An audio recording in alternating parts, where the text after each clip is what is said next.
मसीह खुदाबंद के जलाली और कुद्दूस नाम में आप सबको सलाम अर्ज़ करता हूँ।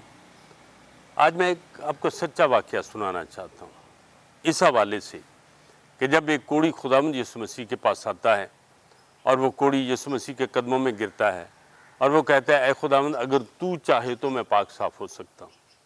मतलब क्या कि मेरी आखिरी उम्मीद तू है और अगर तू मुझे शफा नहीं दे सकता तो मुझे और कोई शफा नहीं दे सकता। ये उस शख्स के अंदर ये ईमान पैदा हुआ था।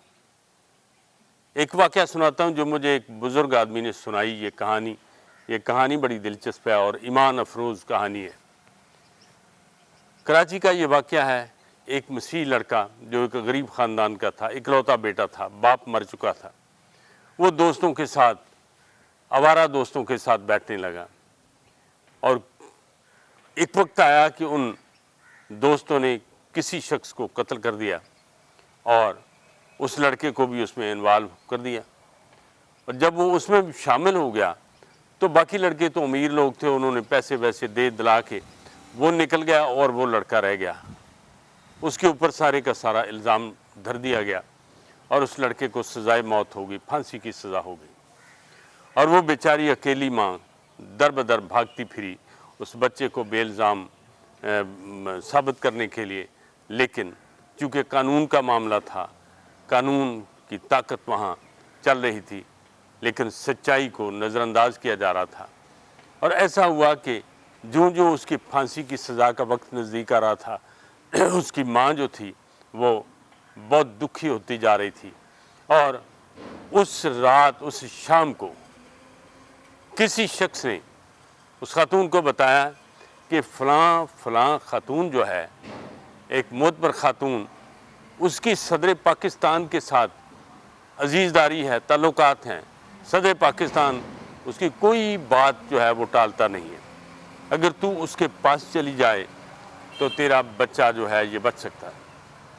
अब उसके अंदर एक आस पैदा हो गई, एक उम्मीद पैदा होगी और वो ढूंढ के आधी रात से रात ज़्यादा गुजर गई, कुछ 2 बजे का वक्त हो गया तो वो उस घर के ऊपर दरवाजे पर पहुंच जाती है। वो बहुत बड़ी खातून का घर था जिसके गेट के बाहर सिक्योरिटी थी और उसने जाके रोते हुए सिक्योरिटी से कहा, मैंने बीबी जी से मिलना है। वो कहते हैं कि वो सो रही हैं, अब तुझे उनसे मिलना मुमकिन नहीं है। वो कहती है, मैं मिले बगैर नहीं जा सकती। वो कहते हैं कि आप कल मिल सकती हैं।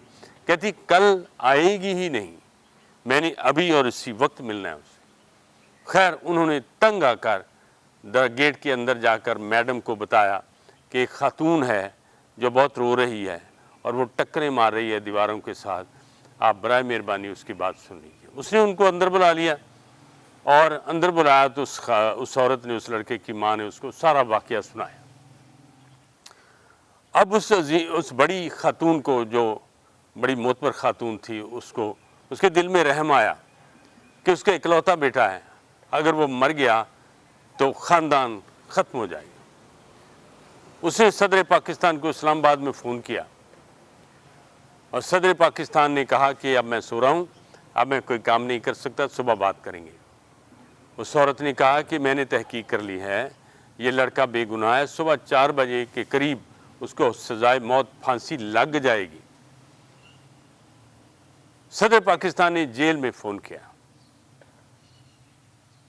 कराची फ़ोन किया इंतज़ामिया को, उन्होंने जेल में फ़ोन किया और उस लड़के की फांसी मौकूफ़ हो जाती है। जो बात मैं आपको बताना चाहता हूँ, वो खातून जो फांसी की सज़ा पाए हुए लड़के की माँ थी, वो जाके उस औरत को कहती है, बीबी जी अगर तू चाहे तो मेरा बच्चा बच सकता है।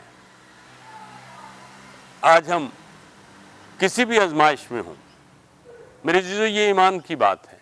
हम खुदावंद के पास आते हैं, खुदावंद अगर तू चाहे तो मेरा काम बन सकता है। और खुदावंद फरमाते हैं, मैं चाहता हूँ कि तू पाक साफ हो जाए, मैं चाहता हूँ कि तेरा काम बन जाए, मैं चाहता हूँ कि तू तंदुरुस्त हो जाए, मैं चाहता हूँ कि तू कामयाब हो जाए। मेरे जीजो, खुदावंद के पास इनकार नहीं है, खुदावंद के पास महरूमी नहीं है। उसके पास सब कुछ है जो देने को तैयार है, मगर वो चाहता है मैं और आप कहें اے خداوند اگر تو چاہے تو میرا کام بن سکتا ہے۔ میرے عزیزو آئیں، ہم کھڑے ہوں، خداوند کے حضور آئیں، اپنی اپنی درخواستیں لے کر، اپنے اپنے منصوبے لے کر خداوند سے کہیں کیا خداوند اگر تو چاہے تو میرا کام بن سکتا ہے۔ خداوند آپ کو برکت دے۔